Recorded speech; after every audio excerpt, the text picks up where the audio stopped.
pay to us because we're committed to an evidence-based practice model. Evidence-based practice. That's a discipline that we engage here in Multnomah County, and that suggests that we know who is in our jail, what they are there for, how long they are there, and what are the outcomes that we gain by having them there. This is a tutorial for you, Sheriff, but you've seen this system from many sides. He's not happy, is he? No. But I think that we all have something to learn from sitting down together, and again, I'm passionate about this,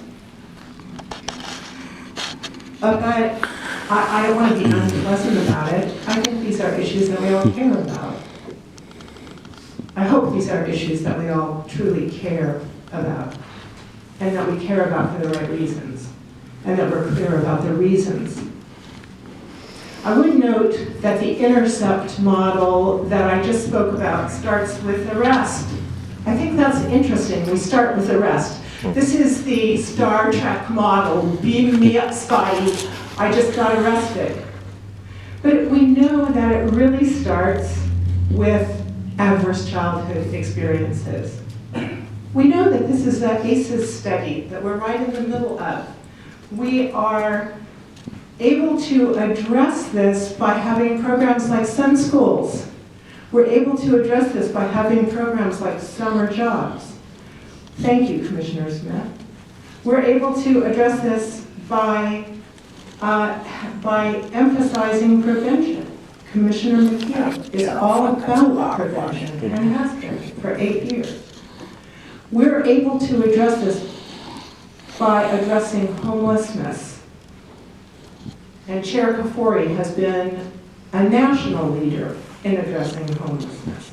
And that just brings me to the second part of this slide, which is the budget. And that is our one lever to reduce the overuse of incarceration in this community. Our one lever is the budget. We don't run the jail. The sheriff runs the jail. We don't run the sheriff's budget. We approve a budget for the sheriff, and the sheriff runs the sheriff's budget. And I think that these are all topics that we could continue discussing, but we're not discussing it today. And really, in the broad, grand universe, and in my experience in 8 years here in Multnomah County, and as a law that is like gravity, or a law that is a physical law that we can't escape, we can only spend each dollar in our budget once. So if we want to put if we have $500,000, and we decide to put it into jail, that means we are electing not to put that $500,000 into summer jobs. We are electing not to put that $500,000 into Sun Schools. We are electing not to put that $500,000 with direction to the sheriff to put that into school resource officers.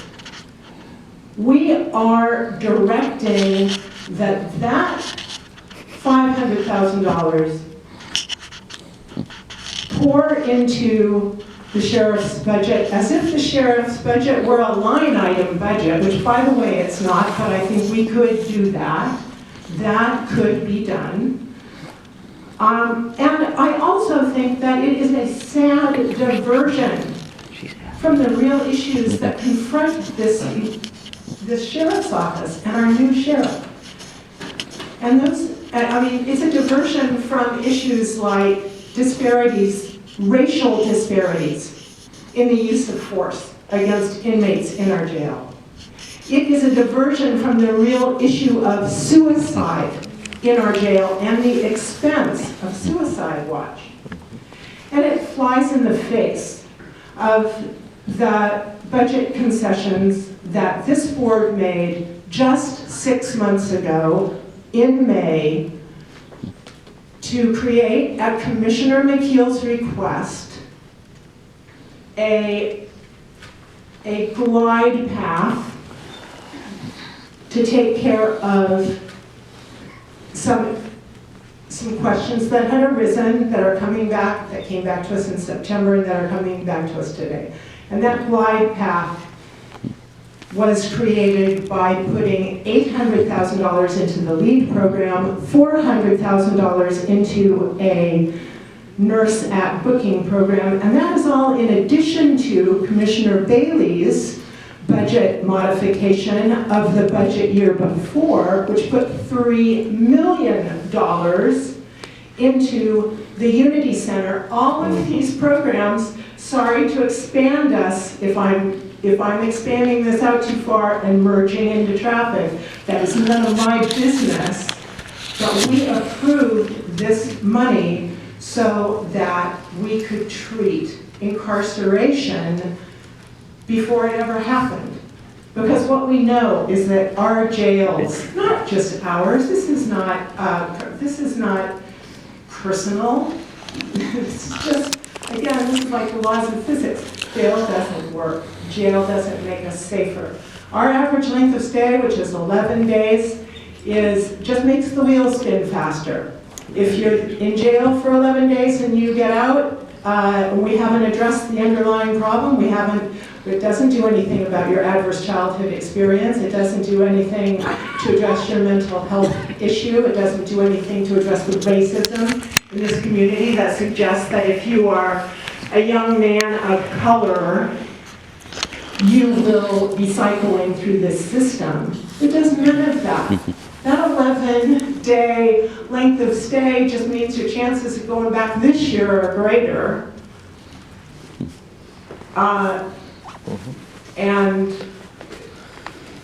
And we know that your chances of going on to the big house are greater because that's what the evidence tells us, and we're evidence-based county.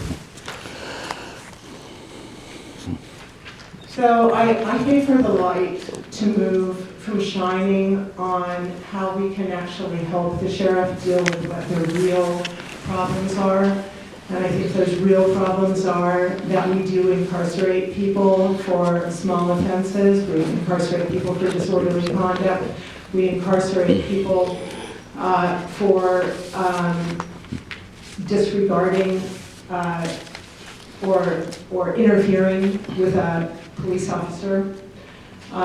We have, I think, not a good enough handle and not a tight enough data partnership with the sheriff's office to be able to recognize and identify and help the sheriff deal with these issues in the jail. And I see that there is a very positive road forward for us there, but it has nothing to do with the approval of $500,000 today. And I want to just add that when the time came to eliminate a discussion that was very uncomfortable for our former sheriff, that former sheriff reached into a desk drawer and found $300,000 for settlement money to make that conversation go away.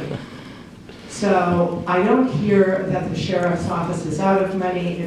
If the public cannot be kept safe within the number of jail beds that we have now, I suggest that the sheriff spend the existing budget money on making the community safe, as is his exclusive domain to operate the jail in this community, and come back to us at such time when that budget is actually in need. Madam Chair. Thank you. I have a quick comment. Commissioner McHugh and Bailey and Commissioner Shipwreck, I am truly going to miss you all because you all offer a perspective that I just frankly don't have. And this budget item, it is very personal. It's very personal to me. I'm the second African American in the history of 160 years to be on this board. And the reason why I ran for office, I wanted to give voice to the voiceless. I wanted to make sure that I helped protect seniors in this community And I wanted to make sure that I provided an infrastructure for our youth. And we've done that through summer jobs, Promise Neighborhood, Sun Schools, and the like. And, you know, putting the senior services, senior centers in permanent budget. But yes, ma'am, this is very personal for me. I am a single parent of an African-American male who is 26 years old. And yes, I'm afraid for him. And I've told you guys this many times before. This is not about $500,000. This is about Multnomah County recognizing opportunities to keep our communities safe. This is about Multnomah County has a $1.8 billion budget. $500,000 is not going to make or break what we do here at Multnomah County. But I tell you what I heard yesterday that was very upsetting to me. I was at a lipstick meeting with Chair Corey and Commissioner McKeel. And what I did hear, and what I heard briefly from Commissioner Shipwreck is, Black people are going to jail at a higher rate than anybody else. And yes, ma'am, it is very personal for me. Let's talk about all those folks who sit on that lipstick table. What are we going to do as partners? This is not about the sheriff's budget. Like I said before, that's high school. They got to take everybody that the middle school sends them. They don't get a chance to pick and choose that. Although they do get a chance to determine what happens to the folks while they're there, to make sure that they're safe, to make sure that they don't have a disparity in the use of force from one